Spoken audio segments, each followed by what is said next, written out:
Thank you. Good afternoon, ladies and gentlemen. My name is Margarita Wilder, and I'm here today representing One San Diego. It's a nonprofit organization bringing communities together.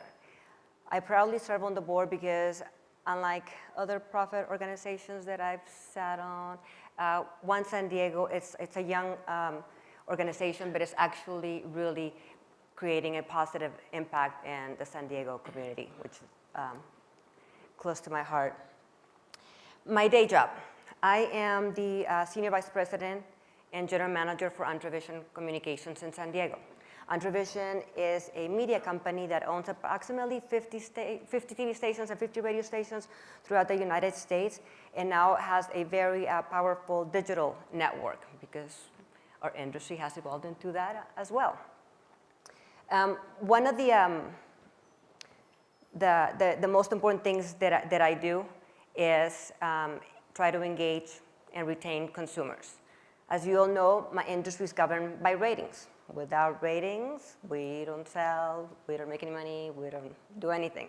So engaging our viewers and maintaining and retaining and making them come back because there's so much competition is very important to us. So we do that through quality programming, through providing information, and news, local news, which is the only thing that we can actually control. So the most important thing that I want to relate to you, because it's how we're going to lead into the topic, is that reaching my viewers through typical broadcast programming is no longer enough. In the past, if anybody had an exclusive news story, you would hold it till the 6 o'clock or 11 o'clock news, and you hope that no other station had that same story, because that's how you were going to make breaking news. Think about how often do you see breaking news anymore? Hardly ever, because breaking news happen on your phone, happen digital, immediate. So we've had to adapt to that. So I'm here today with our elite panelists because I know your industry is changing. And I want to know what you're doing to adapt to the changes. What changes do you see coming? What challenges do you have? And how are you going to educate your employees and us, the consumer? Because I'm here today as a consumer more than anything. So my first question is, as a utility CIO, how has your role changed in the last couple of years? And has digital changes have had an impact? Todd, we can start with you, sure, since you're next to me. Sure. All right. So in the last year, the last couple of weeks, I think things move very, very quickly, or moving very, very quickly. So I think our role as CIOs of large public utilities, one, the grid is changing. It's evolving very, very quickly. We see greater and greater impact of renewables. So we're going to make a huge investment in grid modernization. So that means lots and lots of technology. That means lots and lots of network sensors. It means grid analytics. It means further engagement with our customers. It means real-time information so that we can course correct. Interacting with our customers in a really a digital way is probably the thing where utilities are the furthest behind. So if you think about any normal B2C or consumer interaction from a digital perspective, we can't keep up. It's very hard for us to keep up. So we've made investments over the last couple of years in reinforcing our website so we have more interaction with our customers, whether it's paying their bill online or getting alerts or driving more to mobile. And we see a huge amount of traffic going to mobile, more so than in the last probably 2 years. And so that's caused us to invest more and more from sort of a mobile-first strategy perspective. But we have to stay better connected with our customers to make sure that they can not only just go to the website for all transactions, but also move away from things like the traditional door hangers for outages so we can proactively communicate with our customers when their power is going to be out. And don't do it through even like an email or some sort of manual thing. It's more, how do we reach out proactively and alert customers before they feel an outage? So that is driving myself and others in the organization. We've got a whole bunch of folks today from customer service here because we need to tighten the integration between IT and customer service. So that's changing my job quite a bit. Thank you. I would just tag on to that. We're obviously experiencing the exact same things that Todd mentioned. And what it's done in our organization is it's accelerated at a pace that in the last 2 years that I don't think I'd seen in the past 3. So to me, this has happened very quickly in a short time frame. And it seems that we're transforming on almost every front, whether it's on the customer side or whether it's in, we're joining the California ISO, or whether it's every single front seems to be transforming together. And as a consequence of that, the demand on the IT organization has skyrocketed. And from my role, it's really caused us to have to step back and try to understand, are we really positioned organizationally? Do we have the right staff? Do we have the right skills to be able to meet the demand that's coming at us? And so I wouldn't say I have the right recipe for that, but that's certainly now a strategy that we've got to build into our plans in the long term, because we can't necessarily deliver it the same way we used to deliver it 2-3 years ago. So as you guys have said, all the same things for us. I think the one thing I would add, some of you guys see me talk, and I usually always use my barge analogy, so I can't not use my barge analogy. But utilities, right? An old boss of mine said, Benjamin, you work on a barge. Utilities are slow and steady, and I think that has to change. I think we have to be more agile, and I think, trying to figure out how do we get stuff to the market quicker, how do we adapt with all the changes going on, whatever they are. And I think really our job has changed to where we got to focus on and trying to figure out what that next change is going to be, and do we have the platform to build off of. So at Snohomish, we've spent the last, probably 4 years since I've been there, building that platform out. We've built out all of our operational technology. We've got all the sensors out on the networks, and we've been working on trying to get all of that in place. And now we put the SAP system to cover the corporate side. So with all that, now we hope we're ready to take advantage of any of those changes coming forward. So that's really trying to get that out there quickly. I mean, we were talking earlier, 15 months to get this much work done. With my staff, and the staff has had to pick it up. They've had to work harder than they ever have in the past. They're challenged. I think they're enjoying it. They deserve the award that SAP gave us because they worked very, very hard. But I think we have to be leaders. I think we have to be ready and trying to figure out what that next thing is going to be, make sure we have that infrastructure in place. I don't know about you guys, but I don't want to have to say, well, we can't do that. Yeah. Right. Yeah. It's a death sentence. We've tried. It doesn't work. Yeah. What is the biggest challenge that you see coming this year? If you have to think of just one. I know, there are many. That's not fair. Let's see, Donald Trump. No. You're telling me? I work in Spanish media. Yeah. So I have his hair. No, so I think for us, I mean, the immediate thing I'd say in our face right now is engagement with our customers in a consistent way, so that they feel good about their interaction with us. I would say that's number one challenge for us, is creating a seamless interaction between how our systems represent information and making sure that our customers feel good about their interaction with us. I'd say that's my number one challenge right now. I'd say ours is very similar, and I think that in a traditional IT organization, particularly in a utility, you don't always come at it with the customer, the true customer in mind. We might come at it with our internal customers in mind, but we build IT systems the traditional way. And we now have to come at everything we do with putting ourselves in the shoes of that end customer, that person that's utilizing our power. And I don't think we understand enough yet about their preferences and their behaviors that we can really anticipate those things out of the gate. And so it's retraining of the IT skill sets and the people in your organization to help them understand that it's no longer just about those IT systems and keeping up. You've actually got to anticipate what those customers are expecting. Yeah, I think we're the same way. The customers, we just had the largest power outage in our history. 175,000 customers were out of power for up to 6 days, I believe was the longest. And it really caused us to step back and look at what could we do better to communicate. And so we were actually putting together what I call a SWAT team to analyze what we could have done better. We've gone and looked at the analysis. We actually were looking at how Puget Sound Energy responded to it, how other utilities responded to the same storm. And how could we have done that better and communicated better with our customers and give them more information? I thought the presentation yesterday from J.D. Powers was very eye-opening to me, that it's not about telling them when their power, and that's what we argue about, is we don't know when their power is going to be on sometimes. How can we get them the information? What we heard yesterday was that it's not about that. It's about giving them information so they know what's going on, so they can keep informed. And I think that's a different mentality than we have, and we need to change.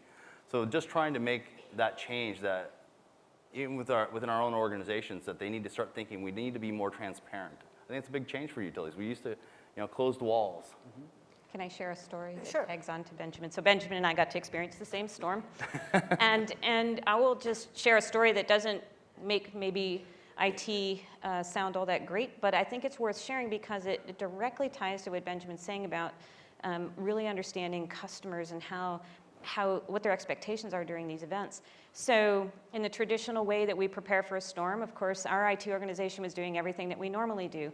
We have enhancements and bug fixes that we're preparing for our September releases so that when October rolls around, everything that we've got to do in our systems are ready to go. We've got our processes that we test, and we do all of the traditional things that we do.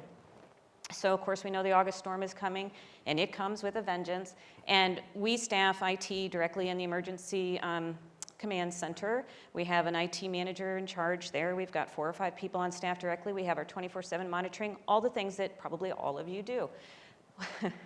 This is a bad day for the CIO, but this is how it played out. So the storm goes on, and my way of having eyes on what goes on is that person in the emergency command center sends an update every hour to 2 hours and tells us what's the status of the IT systems. Things look great. Few little problems with psc.com, intermittent, not a big deal. I'm fat, dumb, and happy and go to Costco. So I'm at Costco. I get a call from the CEO, and she says to me, "Margaret, what is going on?" And I said, "I don't know. What's going on?" And she said, "psc.com is down. People can't get in. They're complaining because the call center can't take calls. The phone lines are busy." I had no eyes on this, and our IT folks had no eyes on this. She knew because she was watching Twitter, and she was watching Facebook. Facebook and Twitter knew before my IT systems alerted us based on our current thresholds, and before my person sitting in the emergency command center had notification from our monitoring team that something was wrong. That is a change in the way customer behaviors work. So guess what we have in our 24/7 monitoring team right now? Facebook and a Twitter feed, so that we can actually start to see what the customers are saying, because sometimes we're not getting that information. The other thing that was really interesting, and I hate to capitalize on this, but it helps to also understand the change in the swing and how much customers are affecting what we do.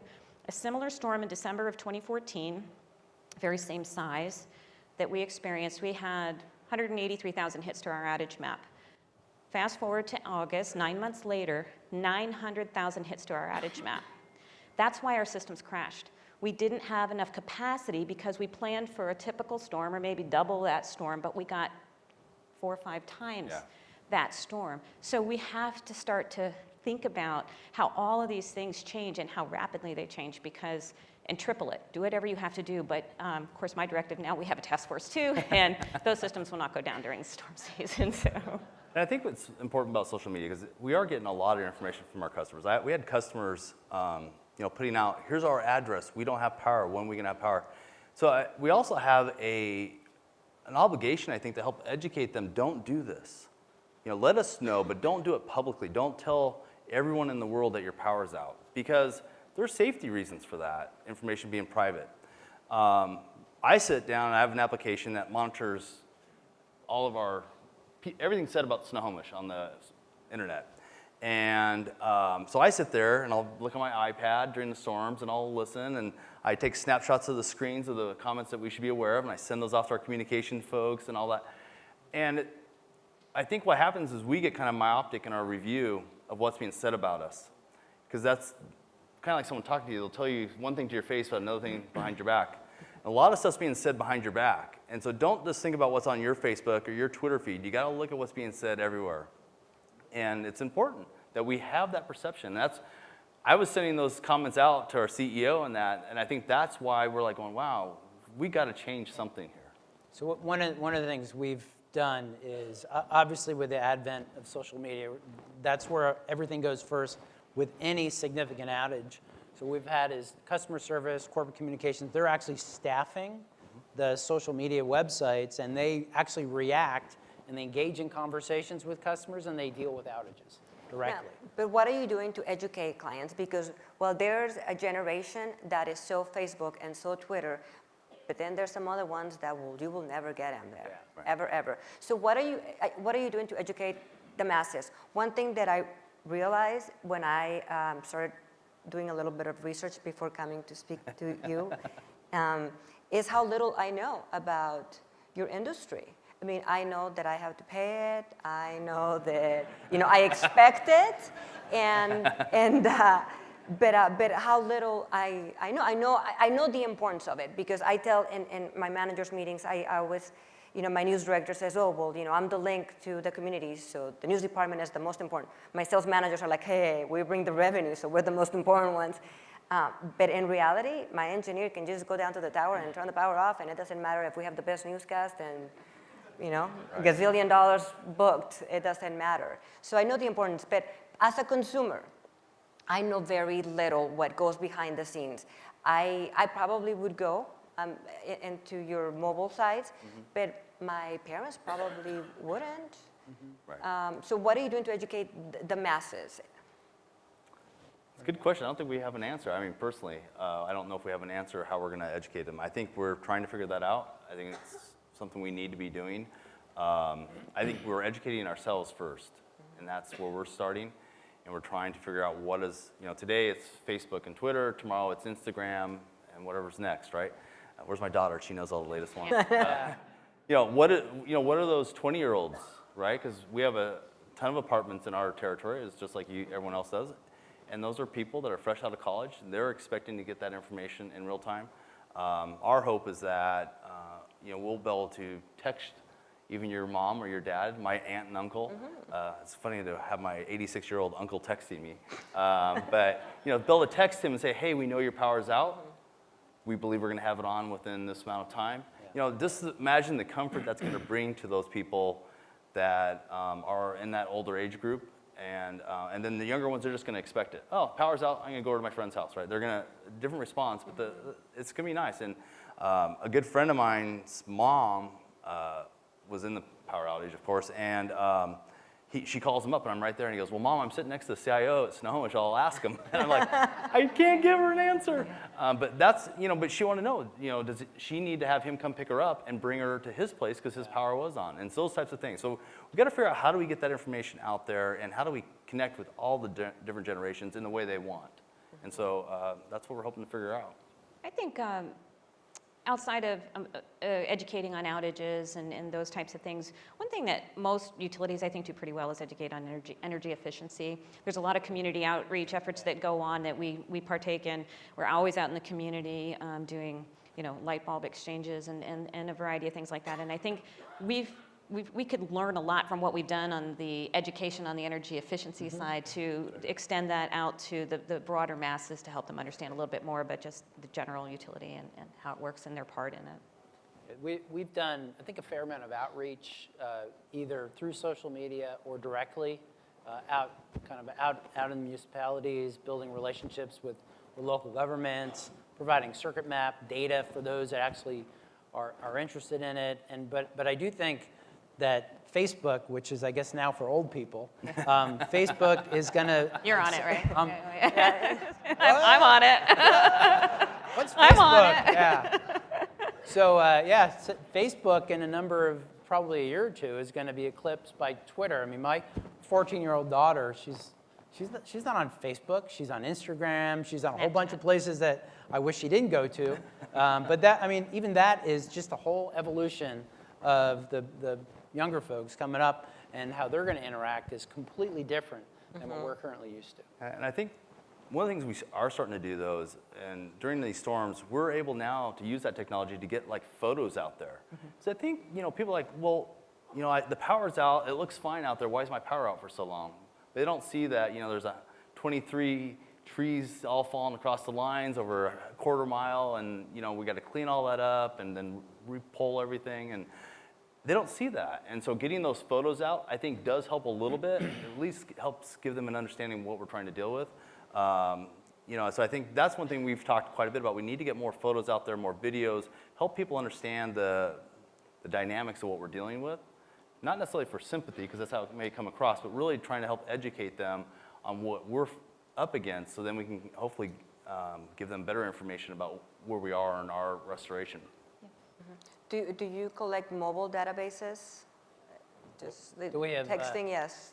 Yeah, when you- one of the things that we are doing for outage notifications, we're going to do proactive texting and phone calls and things like that for outage notifications that will replace kind of the door hanger thing, as I said earlier. So there's a lot more opportunity there for us to do some more things like that. But we've noticed a higher percentage traffic in mobile. So for everybody that goes to our website, I think right now it's trending around 40% of people go mobile first. So we're seeing the advent of mobile, and over time, we're going to need to invest more and more of our mobile technologies in the future. Yeah, during that last storm, our mobile numbers quadrupled or Yeah, same more. here. It was just a huge spike in mobile. No one was using anything else. It was mobile, tablets. Yeah. Right. And the dynamic you see is people using that, but also during the last storm that we experienced in August, we had like 19,000 people download the app in the midst of the storm. So if they don't have it, they're looking for it. So you can definitely see the trend spike. Correct.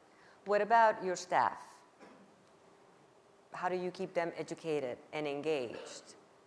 And what are you doing to recruit the millennials? Because they have a different mind frame. They have a different way of thinking that we should be working. I'm sorry if there are any of you here. Well, since you called me old, I did know. I'm probably older than you are. I'm only 20. No, I did hear a stat that someone shared with me from yesterday. I wasn't able to be here. So this is only the occupation for 2% of the 2%ers, is that right? Where young people don't want to join the utility, the vast majority. So 98% of the people graduating from college elect not to join a utility. That's a problem for us. So we look at things, I mean, we enjoy, I'd say, probably a lower attrition rate in the ranks of IT, but it doesn't mean that it's any more satisfying. So we have to create additional opportunities for people that make it a more compelling place for people to stay and demonstrate that we are on the front end, that we actually want to think differently than maybe how we've thought about operating as a utility in the past, do more things that are more aligned with agile. We've done a fair amount of outsourcing that has impacted our staff as well. So that all by itself has created a lot of challenges, but we need to hire people and recruit people and retain people that are extremely motivated, that are aligned with our internal and external customers that really want to make a difference. And it's not so much about make a difference sustainability things, but how do you take a utility and really transform it? If you think about it, many industries on the planet have already gone through, in many, many ways, the things that we're going through. We have a golden opportunity to do something really significant that'll make a difference, that younger people, younger than me, will have an opportunity to be a part of, right? So I think that's for us, and then for us, it's creating those programs. One of the things in IT right now, and we're sort of stalled, but we want to create programs that are aligned with the capabilities that we want to promote. So if there's a track that's an architecture track, or a track that's aligned with customer service or T&D, and build some of those capabilities from the people we hire and make sure people see that career track. So I think one of the things that we are going to have to do, and I will say we haven't quite gotten there yet, is first and foremost we have to learn how to change our approach as a leadership team and our management team to managing with a different culture and a different style. And so if you read any of the statistics out there, the millennials, their average time in a company is 3 to 5 years. 5 years, you're really lucky. So this traditional idea of you bring somebody in and you hope to have them for a long time, you have to change your way of thinking and say, okay, if I've got that person for 3 years and I'm going to capitalize and optimize that skill set for 3 years, and then if we have to cycle through, great. But first we have to get used to that as managers, that we're not necessarily hiring for the long haul. Second thing is, I think we've got to get more, at least at PSC, we've got to get more out into the universities. We've got to start to educate them on, I am amazed at how much, well, even just at this conference, we're on the edge of some really, really great technologies that most folks coming out of college, I guess that 2%, might understand that, but most folks don't understand how much opportunity there really is in the utility industry to be a part of the technology. It's very exciting. And if we can start to educate them right in the schools, or even have programs where we do a better job of internships, we'll be able to get them in. Yeah, I think that's key. I went to my nephew's high school and talked to one of their leadership programs, and they've got this small room of kids, and my nephew's in the front row, and I asked them, I was telling them kind of what I've done and that over my career, and so I asked them, how many of you guys have heard of a CIO? And like the only one that raised their hand was my nephew, and then I'm like going, wow, and this is a Microsoft land, so they're technology savvy. It's like, what's a CIO? But then I start talking about a utility, you just see them just go, and I'm like kicking my nephew, stay awake. But I think, they don't see it. They, like you're talking about, you come home, you turn the light switch on, you expect it to be on, and that's what they're thought of as a utility. I mean, I can't even explain it to my kids half the time. It doesn't seem like. I think we have to get out there and talk about how dynamic. I think the utility industry is one of the most dynamic industries right now, between all of the operational changes, everything you're talking about, sensors all the way out, the home area network, the meters, all of that. And then you have all the stuff going on with, distributed generation, solar, all of that. And then you have all our fun stuff of technology that's changing on us, right? Technology changes every day. There's not too many other organizations or industries where you have so much going on at once. And I think, we need to get out there and communicate that. And to your point, tell them how it's an innovative, how it's going to be an opportunity for us to make a difference, and use maybe the green, save the world, make it a better place. Because a lot of those, that's what they're interested in. They're plugged in. Yeah. Talk to my kids, that's what they want. So somehow we got to get that messaging out to them. So I try to go to a lot of different events, universities, STEM programs, and we try to get people out there talking to them, trying to introduce them that, this isn't your grandfather's utility, type of thing. And just trying to get them excited about it. It's hard, though. Yeah. Because we compete with Microsoft, Amazon, Starbucks. I mean, who wouldn't want to work for Starbucks?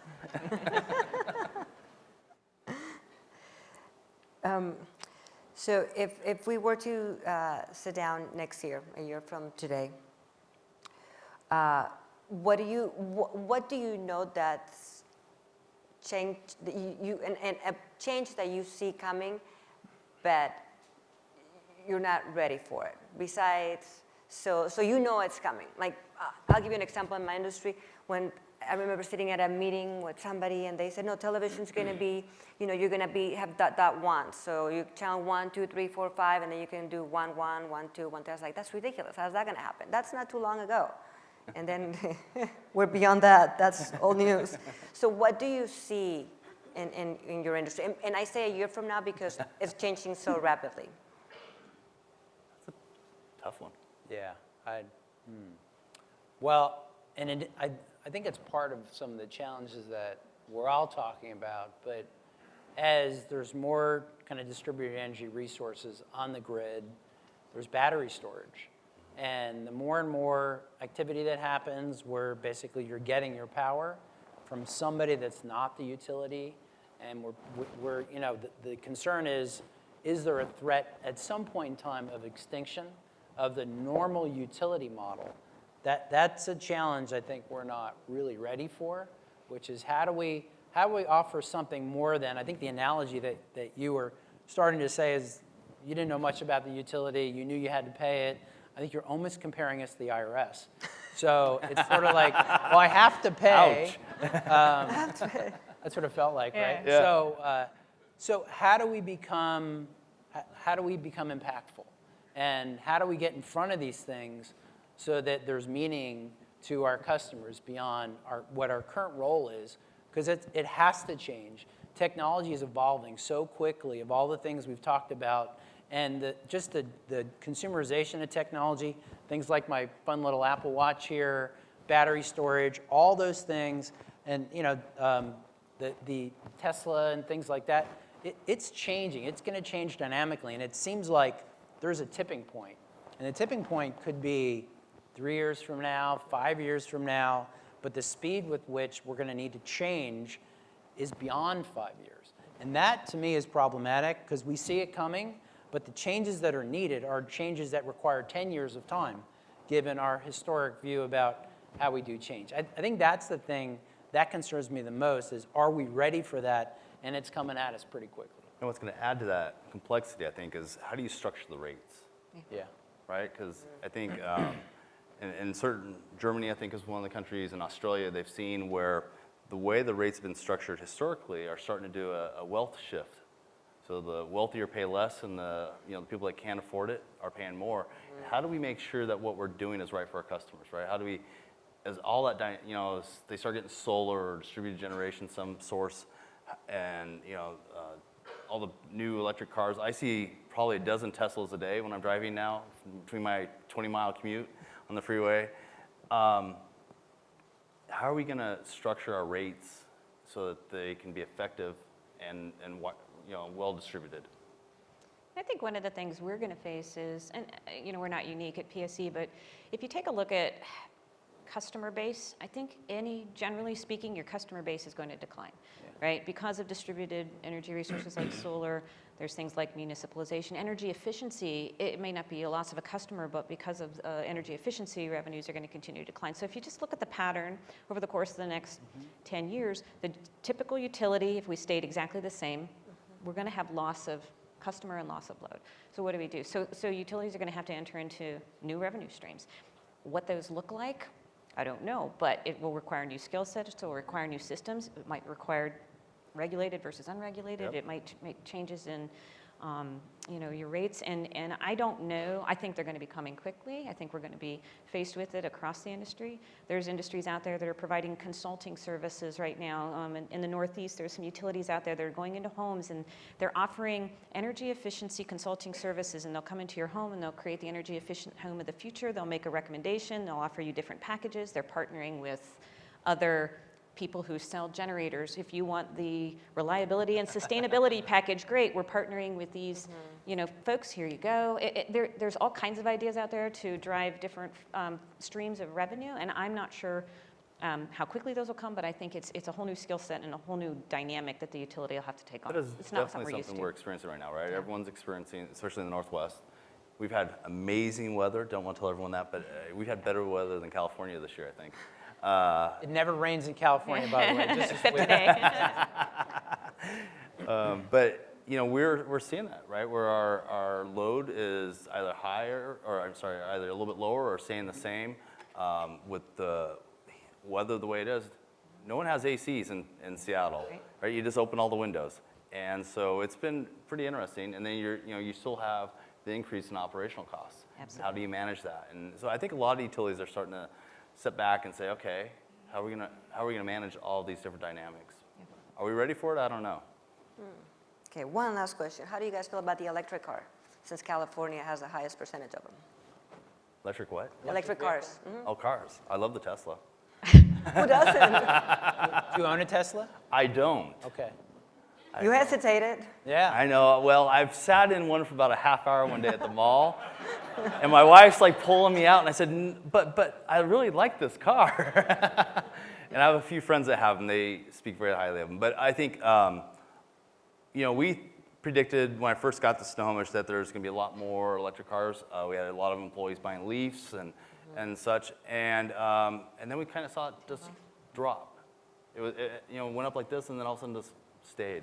I still think we'll start to see more of them, but I'm not sure they're going to have the big impact that we originally thought they might. I don't know if you guys are seeing it differently. Yeah. Same thing. Yeah. I think the rate at which it was going to move was definitely a lot less than was predicted.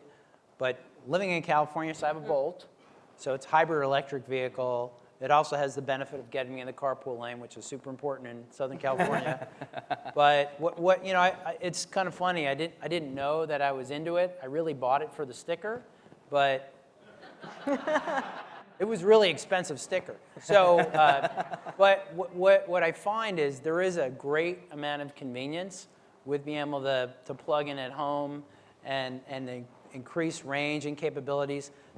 I think the variety of vehicles, the Volt and the Tesla and the Bolt and the Leaf, and I think the variety we're an automotive society. We love our cars, and so if you start to come up with new models like they have been recently, I think we're going to see, my sense is they're going to see increased penetration, particularly in California, which has a lot of advantages. So I think it's going to go up. California is definitely a popular place for electric and hybrid electric vehicles, but it's really interesting. It also exposes things like little apps on your phone that you probably didn't know you needed, but all of a sudden I would die without them. I get a nice text from my car telling me when it's full. So I didn't know I needed it, but apparently I did. So, but you know, I think things like that, certain capabilities. So I don't know. I think there's going to be a lot of growth. Yeah, BMW and Mercedes are both coming out with electric cars. They're trying to compete with Tesla, and you know, I think once you see that higher end car come out, I think you're going to start seeing a lot of the Mercedes and BMWs that were gas before go to electric, and then there's more variety definitely at the entry level. And I think Tesla announced the other day that they're going to have a more entry level in the $35,000 range. 2017. In 2017, if I remember correctly. So I think we will see it. I don't think it's ever going to be quite the impact that people were thinking it was going to be. Yeah. Great. I'm with them. Ditto.